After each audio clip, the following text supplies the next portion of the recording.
नमस्कार, मैं अजीत और आप देख रहे हैं ऑप इंडिया। ऐप बैन करने से क्या होता है?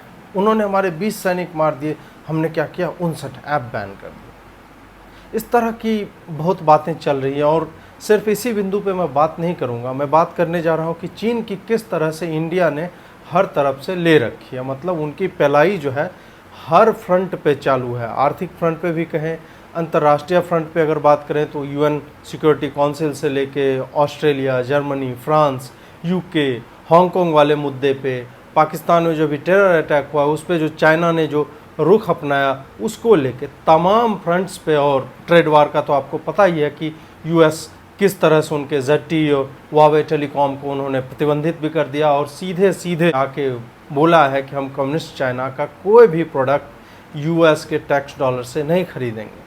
तो शुरुआत में मैं बता देता हूं कि टिकटॉक के बैन करने से क्या हुआ। ये 3-4 चरणों में वीडियो होगा और उसका पहला हिस्सा है कि टिकटॉक या ऐप से कितना उसको डैमेज पहुंचा है।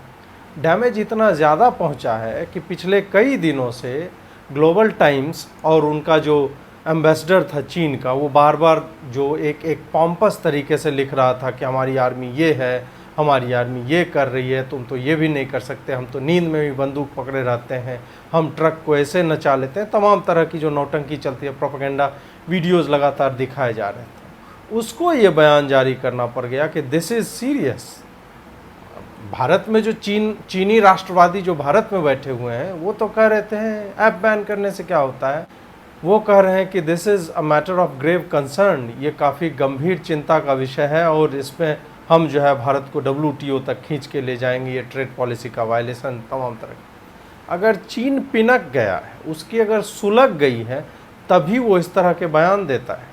जैसे कि अब चीन के लिए, चीन में भी पॉपुलेशन बहुत ज़्यादा है और अथॉरिटेरियन या तानाशाही रजीम है एक तरह से, तो वहाँ अगर भारत ने, जो कहा जा रहा है कई सूत्रों के अलावा, कई एजेंसीज के अलावा जो अंतर्राष्ट्रीय स्तर पे इस तरह की चीज़ों में रुचि रखती है, वो कह रहे हैं कि 53 से ज़्यादा सैनिक उनके मारे गए हैं, तो ठीक है, चीन के पास तो है कि वो बोल सकता है कि कोई नहीं मरा है, वो बता सकता है कि हमारा कोई नहीं मरा है, क्योंकि उनके लिए इंडिस्पेंसिबल हैं लोग जो उनके सैनिक हैं। भारत इस तरह से नहीं कर सकता। लेकिन जब इस तरह की बात होती है कि आपका ऐप बैन हुआ, 59 ऐप, और उस पर आप तिलमिला जाते हैं, इसका मतलब है कि ह्यूमन लाइफ से ज़्यादा ऐप मैटर करता है आपके लिए। और वो क्यों मैटर करता है? या चीन लगातार अपनी एक्सपेंशनिस्ट नीतियां जो हैं, वो प्रसारवादी उनकी पॉलिसी है कि उधर मंचूरिया, फिर दक्षिणी मंगोलिया, ताइवान हो गया, हांगकांग हो गया, पूर्वी तुर्किस्तान हो गया, तिब्बत पूरा का पूरा हो गया, उसके बाद हमारे अरुणाचल और अक्साई चीन तक पे वो अपना कब्ज़ा दिखाता रहता है।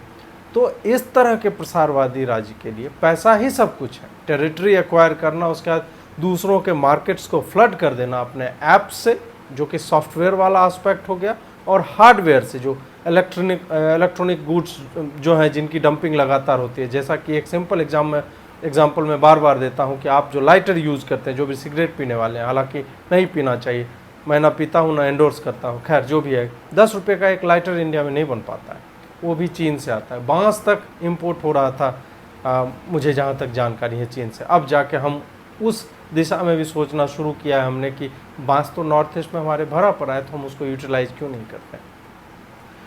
तो जब तक उन्हें दर्द नहीं होता तब तक वो बोलते नहीं। और दर्द किस ट्यून पे हुआ है वो भी सुनिए।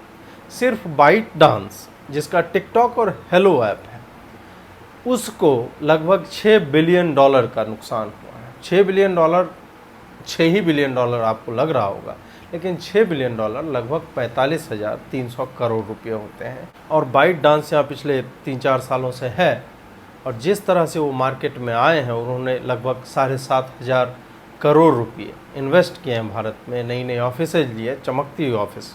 मैं खुद उनका एम्प्लॉय रहा हूँ तो मैं आपको बता सकता हूँ। इनके एम्प्लॉयज़ जो है बार बार बीजिंग ले जाए जाते हैं, वहाँ इंटर्नशिप होती है, तमाम तरह की चीज़ होती है। तो अच्छा खासा इन्वेस्ट किया और अच्छा खासा पैसा कमा रहे थे। लाइव मिंट की एक रिपोर्ट के अनुसार अगर देखा जाए उनकी डेली कमाई कितनी है, तो एक टेक एक्सपर्ट ने बताया जो इन मामलों को जानकार हैं, 2.5 करोड़ रुपया प्रतिदिन उनकी कमाई हो रही थी। 2.5 करोड़ रुपया प्रतिदिन, सिर्फ बाइट डांस की मैं बात कर रहा हूँ। और इम्पैक्ट इसका क्या है, ये तो बाइट डांस का ग्लोबल टाइम्स ने खुद स्वीकारा है कि बाइट डांस को जो है $6 बिलियन तक का धक्का लग सकता है।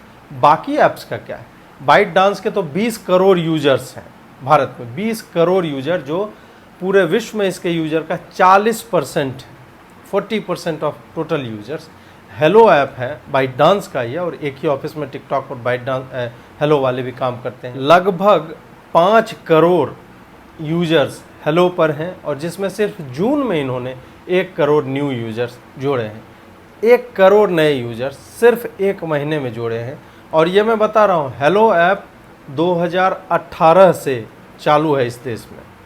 2018 से चालू था, 2019 पूरा बीत जाता है, और जून में अगर 1 करोड़ वो ऐड कर रहा है, इसका मतलब उसका मोमेंटम जो है ऊपर की तरफ जा रहा था, और वो इससे भी ज़्यादा यूजर्स अगले महीने जोड़ सकता था। आप सोचिए कि लॉकडाउन चल रहा है, तब यूज़र में इस तरह की रैपिड ग्रोथ हो रही है। उसी तरह बाकी ऐप्स की भी अगर बात करें तो एक लाइकी करके ऐप है, LIKEE, उसमें उसने जून में सिर्फ 61 लाख यूजर्स जोड़े हैं। बिगो लाइव है, उसने 21 लाख यूजर्स जोड़े हैं। UC browser 13 crore users Bharat में, और 15% पूरा मोबाइल ब्राउजिंग का भारत में जो उनका मार्केट शेयर 15%। गूगल क्रोम के बाद सेकेंड नंबर पे वो आते हैं। उन्होंने 61 लाख यूजर जून 2020 में जोड़े हैं। कैम स्कैनर 10 करोड़ यूजर हैं भारत में, 10 करोड़, और 40 लाख सिर्फ जून 2020 में जोड़ा गया।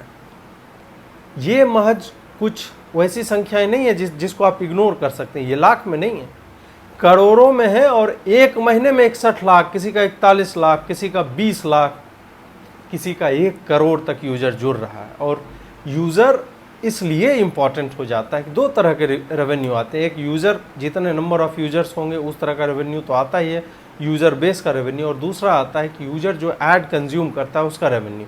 जैसा कि मैंने आपको बताया कि 45,300 करोड़ का नुकसान बाइट डांस सिर्फ अकेले टिकटॉक के कारण उठा रहा है। उसी तरह आप सोच लीजिए कि बाकी यूसी ब्राउज़र भी तो कोई छोटा नहीं है, अलीबाबा की कंपनी है।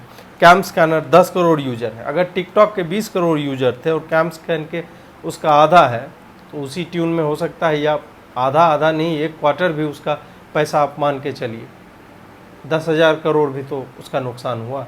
59 ऐप हैं और sizable number of share it बहुत सारे एंड्रॉयड यूजर्स यूज करते हैं। चीता मोबाइल का ऐप काफ़ी यूजर्स यूज करते हैं। यूसी ब्राउज़र, गांव में आप जाइए, सेकेंड और थर्ड टायर सिटीज़ और विलेजेज में सबसे ज़्यादा यूजर्स वहीं पे। उन्होंने उसी के द्वारा यूसी न्यूज़ उसमें पुश करना शुरू किया था। इन सब चीज़ों को देखते हुए एक बात तो तय है कि आर्थिक रूप पे इंडिया ने, मतलब, और ये शुरुआत है, ऐसा नहीं है कि 59 ऐप जो है बैन करके इंडिया जो है खुश हो गया, नहीं।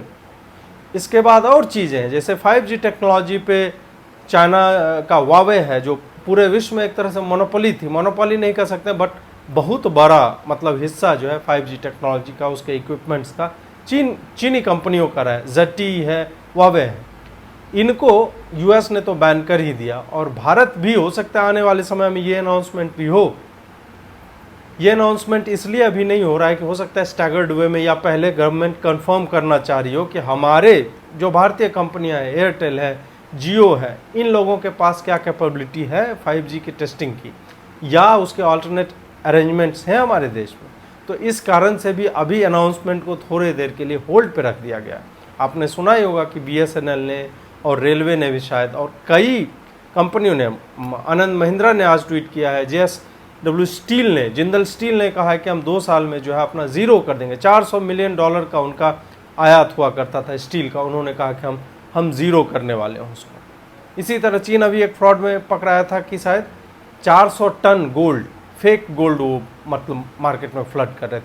तो ये लोग हैं, ये कॉपी करके सारा कुछ चलाने वाले, लेकिन इसके कारण जो इनको डैमेज पहुंचा है वो बहुत सीवियर है। और ये जो कॉन्स्टिपेटेड फेस लेके शी जिनपिंग आता है, उसकी शायद अब जो है बंद ही हो गया, उसका तो उतरा नहीं होगा काफ़ी दिनों से, क्योंकि ग्लोबल टाइम्स अचानक से अब शांत हो गया। वो उस तरह का प्रोपेगेंडा नहीं दिखा रहा है कि हम ऐसे घुमा देते हैं ट्रक को, हमारे पास ये टैंक है, हमारे पास वो हवाई जहाज हैं, हर दिन जो वो छाती पीट रहा था। इसी में टिकटॉक में ही वैश्विक समर्थन जो मिला है भारत को, खास करके यूनाइटेड स्टेट से।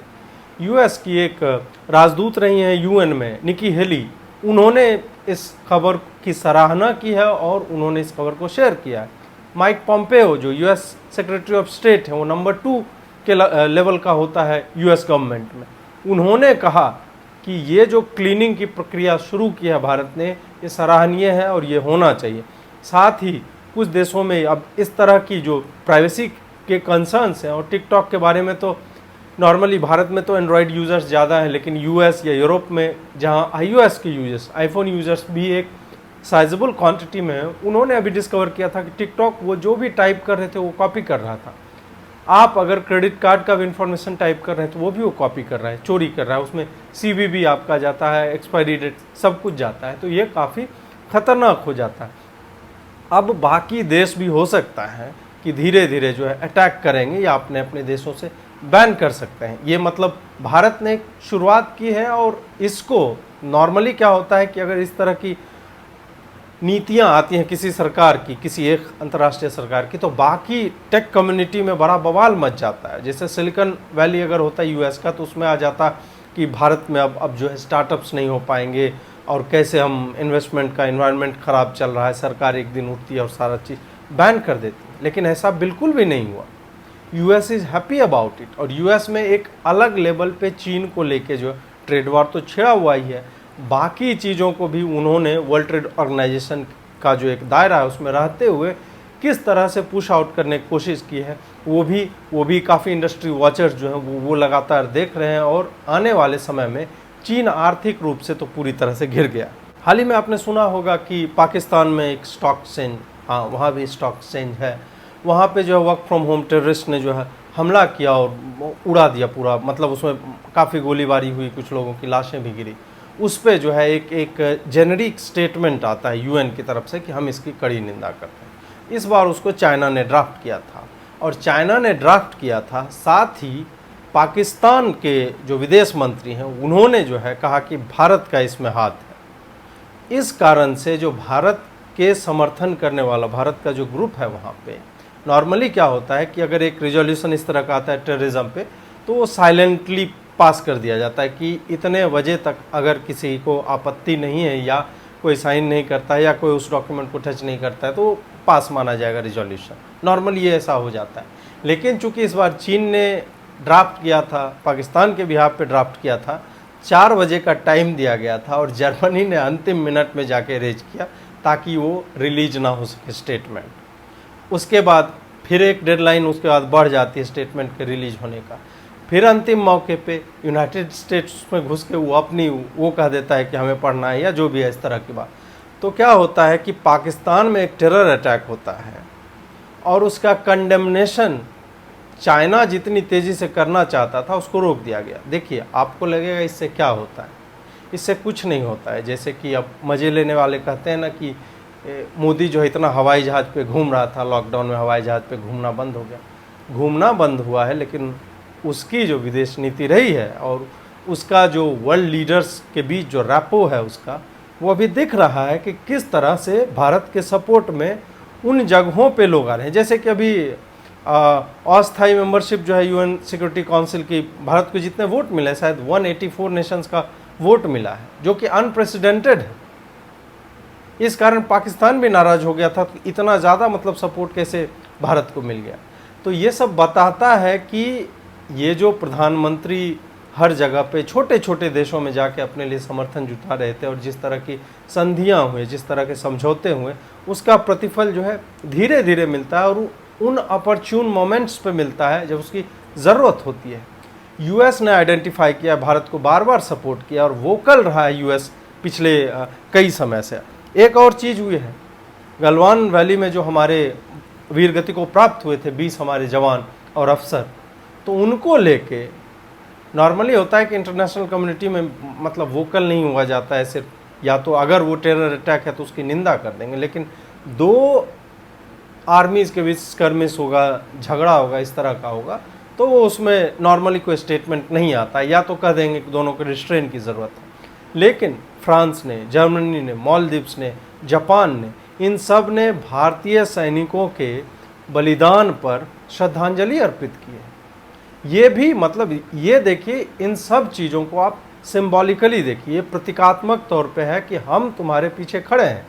और ये इसलिए भी हो रहा है क्योंकि चीन ने सबको उंगली की है। साउथ चाइना सी में उसने छोटे छोटे देशों, मतलब आप सोच नहीं सकते, जिनका कोई एग्जिस्टेंस नहीं, बिना काम का उनको भी उंगली कर रहा है कि ये भी टेरिटरी हमारी है, वो भी टेरिटरी हमारी है।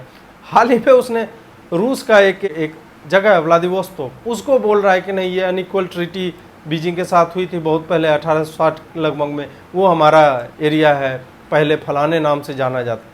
मतलब चीन ना हो गया रॉबर्ट वाड्रा हो गया कि जहाँ ज़मीन खाली दिख रही या खाली नहीं भी है उसको बोल रहा है कि ये ज़मीन हमारी है। इस तरह के लोगों को लगातार अब इंटरनेशनल कम्युनिटी में कंडेमनेशन मिल रहा है। हाल ही में इन्होंने एक एक्ट पास किया हांगकांग के लिए नेशनल सिक्योरिटी लॉ करके, और उसमें हांगकांग की जो लेजिस्लेचर है, वहाँ की जो विधायिका है, वहाँ जो चुने हुए रिप्रेजेंटेटिव जाते हैं हांगकांग के लोगों को रिप्रेजेंट करने के लिए, तो उनकी बात नहीं सुनी गई, वहाँ से पास ही नहीं किया गया, सीधा चीन में पास हुआ और बोला कि इसको अप्लाई कर दो। और उसके कारण तमाम तरह के फिर से प्रोटेस्ट होने लगे। हांगकांग अभी पिछले मुझे लगता है 1-1.5 साल से लगातार वहाँ पे प्रोटेस्ट होते रहे हैं। लोगों ने चीन की जो तानाशाही नीति रही है उसके अगेंस्ट बोलना शुरू किया है। प्रोटेस्टर पे तमाम तरह के डिजिटल, मतलब image recognition, face recognition software लगाए गए दंगाइयों को पकड़ने के लिए, और वहाँ एक पूरा ग्रुप बन के उभरा जो सॉफ्टवेयर को सबवर्ट करने के लिए मास्क लगा के फिर आंसू गैस के गोले तैयार। मतलब उन्होंने, सरकार ने जितनी ज़ोर से उन्हें दबाना चाहा वो उतनी ही ज़ोर से वो आगे बढ़ते रहे, और इसको पूरे इंटरनेशनल कम्युनिटी में रिकॉग्नाइज तो किया था। लेकिन अभी जिस तरह से वो वोकल हो रहे हैं, जिस तरह से बोल रहे हैं, जैसे कि बोरिस जॉनसन जो यूके के प्राइम मिनिस्टर हैं, उन्होंने कह दिया कि 3 मिलियन हांगकांग वासियों को, 30 लाख लोगों को हम रेजिडेंसी परमिट होती है वहाँ रहने के लिए, तो उन्होंने कहा कि वो आ सकते हैं, रह सकते हैं, और उन्होंने रिलैक्सेशन दे दी है। उसी तरह ऑस्ट्रेलिया के जो स्कॉट मॉरिसन है पीएम, उन्होंने भी कहा है कि वो अपने देश में हांगकांग को एक प्रोटेक्शन वीज़ा जो है देने की तैयारी में है, कि वहाँ के लोग जो भी प्रताड़ित लोग हैं, जिन्हें चीन में वहाँ पे दिक्कत हो रही है, चीन के तानाशाही रजीम में दिक्कत हो रही है, वो यहाँ पे आ सकते हैं, काम कर सकते हैं, नॉर्मल तरीके से काम कर सकते हैं, और उसको सुगम रूप से वीज़ा उपलब्ध कराया जाए। इसी संदर्भ में भारत ने भी कहा है, और पहली बार शायद कहा है, कितना मतलब बोला है, स्टेटमेंट जारी किया यूएन में, कि हमारी भी नज़र इस पर लगातार बनी हुई है कि हांगकांग में हमारी भी एक, मतलब हमारे देश के लोग रहते हैं वहाँ पे, हमारा एक डायस्पोरा है हांगकांग में भारतीय लोगों का, तो हमने भी नज़र बनाए रखी है। नॉर्मली इस तरह के बयान जो है, चूँकि चीन जो है थोड़ा असर्टिव रहा है वन चाइना पॉलिसी को लेके, तो नॉर्मली इस तरह के बयान नहीं आते थे कि उसके टेरिटरी में अगर कुछ हो रहा है तो आप बहुत ही कम बार देखेंगे कि वो नाम लेके और इस तरह की बातें करते हैं। जबकि चीन जो है कश्मीर में कुछ होगा तो बीच बीच में कभी कभार बोल भी देता है। भारत ऐसा नहीं करता था, भारत अब ऐसा करने लगा है। ताइवान के ऊपर कुछ प्रोग्राम्स आए थे, उस पर जो है चीनी एम्बेसी जो है उसने डीडी न्यूज़ को मेल लिख दिया कि आप जो इस तरह का नहीं दिखा सकते, आपको हमसे परमिशन लेना चाहिए, हम दोनों बैठ के बात कर सकते हैं इस बारे में कि कैसे किस तरह से दिखाना है ताइवान को, ताइवान जो वन चाइना पॉलिसी का हिस्सा है, इस तरह की बातें की। तो आने वाले दिनों में हो सकता है कि हम तिब्बत को तो होस्ट कर ही रहे हैं 50 सालों से, लगभग 50 साल से ज़्यादा ही हो गया, तो आने वाले दिनों में हो सकता है कि भारत इन तमाम डिसेंटिंग वॉइसेस को या उन तमाम देशों के बारे में कंसर्न प्रकट करे और उसके साथ खड़ा हो जाए जो चीन की गुलामी में एक तरह से उन्होंने टेरिटरी को जो है ऑक्युपाई कर लिया। मंचूरिया हो गया, दक्षिणी मंगोलिया, हांगकांग, ताइवान, पूर्वी तुर्किस्तान हो गया, और तिब्बत तो है ही। तो ये सारी बातें बताती हैं कि कैसे नैरेटिव जो है चीन के अगेंस्ट बिल्ड हो रहा है, और उसमें भारत एक तरह से यूएस ट्रेड वॉर को लीड कर रहा है। और भारत जो है अभी, चूँकि भारत के साथ इसका डायरेक्ट झड़प हुई है अभी, और ये बहुत बड़ी चीज़ है कि 20 सैनिक जो है हमारे वीरगति को प्राप्त हुए और उन्होंने मारा, उसका डेटा भी ये लोग रिलीज नहीं कर रहे हैं, लेकिन ये बहुत बड़ा इंसिडेंट है। इस तरह के इंसिडेंट कभी हुए नहीं थे, और वहाँ पे भारत इस तरह से एक ऑफेंसिव मोड में, डोकलाम में भी भारत ऑफेंसिव मोड में था। डोकलाम में जो भारत ने किया, चीन ने एक्सपेक्ट ही नहीं किया था। इस पे भी एक चीनी रक्षा मामलों के विशेषज्ञ हैं, उन्होंने इस पे एक लेख लिखा था कि किस तरह से वो एक्सपेक्ट नहीं, आशा नहीं थी उसकी कि डोकलाम में भारत इस तरह से असर्ट करेगा, इसलिए भी वो बिलबिलाया हो। दूसरी बात उसके बिलबिलाने की ये भी है कि जब से एब्रोगेशन हुआ है धारा 370, जो उधर आर्टिकल 370 था, कश्मीर को एक यूनियन टेरिटरी में बनाया गया, तो उसका अब आगे गिलगित बल्तिस्तान और ये सारी चीज़ें हैं। अब भारत संसद में खुद बोला है पीओके हमारा है और काफ़ी ज़ोर से बोला है अमित शाह ने। इन सब चीज़ों से उसका 53 बिलियन का इन्वेस्टमेंट है चीन का वहाँ पे, CPEC करके, चाइना पाकिस्तान इकोनॉमिक कॉरिडोर करके, वो भारत वाली टेरिटरी से होके जाता है। तो जाहिर सी बात है कि उतना बिलियंस ऑफ डॉलर उधर फंसा हुआ है। ऐप बैन हो रहा है, उसके बाद ये भी प्लानिंग चल रही है कि उनके जो 5G इक्विपमेंट्स हैं तमाम तरह की, और भारत में रही सही कसर जो भारत के बिजनेसेस हैं लगातार, जैसे बोध गया के होटलियर्स ने कह दिया कि हम किसी भी चीनी नागरिक को रूम नहीं देंगे। उसके बाद हमारे जो जिंदल और महिंद्रा के बारे में मैंने आपको बताया है, और आम लोगों में भी अब चाइनीज़ प्रोडक्ट्स को लेके कि नहीं हम थोड़ा ज़्यादा ही पैसा देंगे लेकिन हम खरीदेंगे जो मेड इन चाइना नहीं है। तो इससे पता चलता है कि कैसे भारत इस नैरेटिव वाले वॉर को, और नैरेटिव जो चीन के अगेंस्ट है, और एक नेशनलिस्टिक वॉर को कि नहीं हमको चीन का नहीं करना है, वो बिना पॉलिसी लेवल पे कुछ किए हुए, जो कि शायद वर्ल्ड ट्रेड ऑर्गेनाइजेशन के रूल के अगेंस्ट हो जाता है, लोगों में खुद ही जागरूकता आ गई। एक सरकार नहीं कह सकती है कि आप चीन के माल का उपयोग ना करें। ये जो है एक तरह से गलत है, वर्ल्ड ट्रेड ऑर्गेनाइजेशन के रूल के खिलाफ है। लेकिन आम आदमी खुद ही जब बहिष्कार करने लगे, चीनियों का सामान यहाँ ना बिके, तब जो है असली डैमेज तब होना शुरू होता है। लेकिन उसमें समय लगेगा। एक कैपेसिटी यहाँ पे बिल्ड हो जाए, यहाँ पे फैक्ट्रियाँ लगने लगे, और अपने आप जो है वो फिर वो सुधार जो है धीरे धीरे आने वाले समय में। और ये जो ट्रेड का डेफिसिट लगभग 50 बिलियन डॉलर का, तो वो डेफिसिट जो है नीचे आते आते या तो पैरेलल हो जाए, जितना हम उनको एक्सपोर्ट करते हैं उतना ही इंपोर्ट करें, और यहाँ की मैन्युफैक्चरिंग जो है वो जो है स्ट्रॉन्ग हो जाए।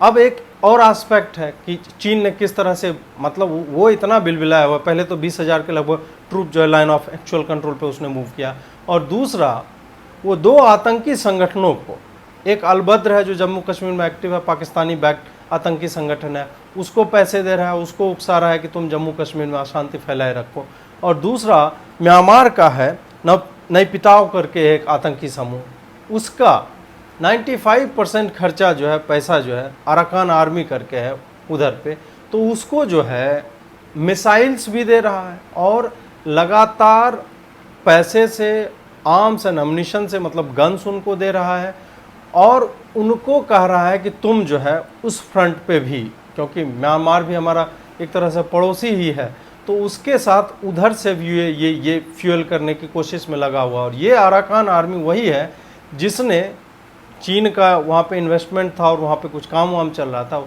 वहाँ पर इन्होंने, अराकान आर्मी ने भारतीय लोगों को एब्डक्ट किया था जनवरी 2018 में। अगर चीन को दर्द ना हुआ होता और कॉन्स्टिपेटेड फेस वाले शी जिनपिंग जो हैं उनकी उतरनी बंद ना हुई होती, तो इस तरह से वो लोग नहीं बिलबिलाते कि वो आतंकी समूह से खुल्लम खुल्ला एक तरह से मतलब कांटेक्ट कर रहे हैं और ये हमारी जानकारी में आ रहा है। इसका मतलब ही है कि भारत ने वहाँ हिट किया है जहाँ इन्हें दर्द होता है, वहीं मारा है जहाँ सबसे ज़्यादा इनको लगती है।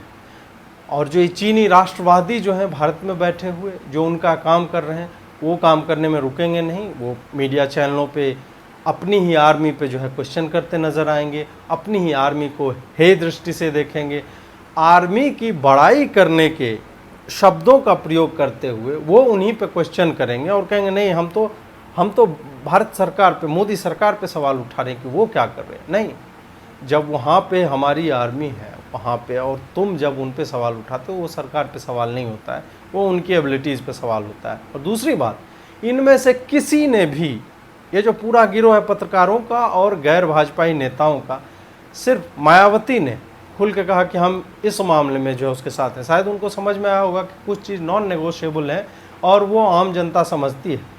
कांग्रेस का कोई नेता जो है खुल के नहीं बोल रहा है कि चीन ने एग्रेसर की तरह काम किया और हम सरकार के साथ खड़े हैं। नहीं, वो ऐसा नहीं कर रहे हैं। वो इनफैक्ट क्वेश्चन कर रहे हैं बार बार कि तुमने कितना मारा, 59 ऐप बैन करने से क्या हो जाता है। इन लोगों को आप पहचानते रहिए और जो भी आपसे इस तरह के नॉनसेंसिकल डिबेट्स करें, चर्चाएं करें, उन्हें बताते रहिए कि 59 ऐप से कितना नुकसान होता है, यूएनएससी में भारत ने क्या किया, हांगकांग के कारण भारत क्या कर रहा है, और वो जो कर रहा है, जो चीन कर रहा है कि आतंकी समूहों को और रेबल आर्मीज़ को जो फंड कर रहा है 95% तक, वो सब हमको दिख रहा है और वो पूरे दुनिया के लिए देखने के लिए सामने है। इसलिए ये मुद्दा इतना भी सिंपल नहीं है कि आप ये कह दें कि उन्होंने हमारे 20 मार दिए, हमने क्या किया, हमने 59 ऐप्स बैन किए। जुड़े रहिए, बहुत बहुत आभार आप, नमस्कार।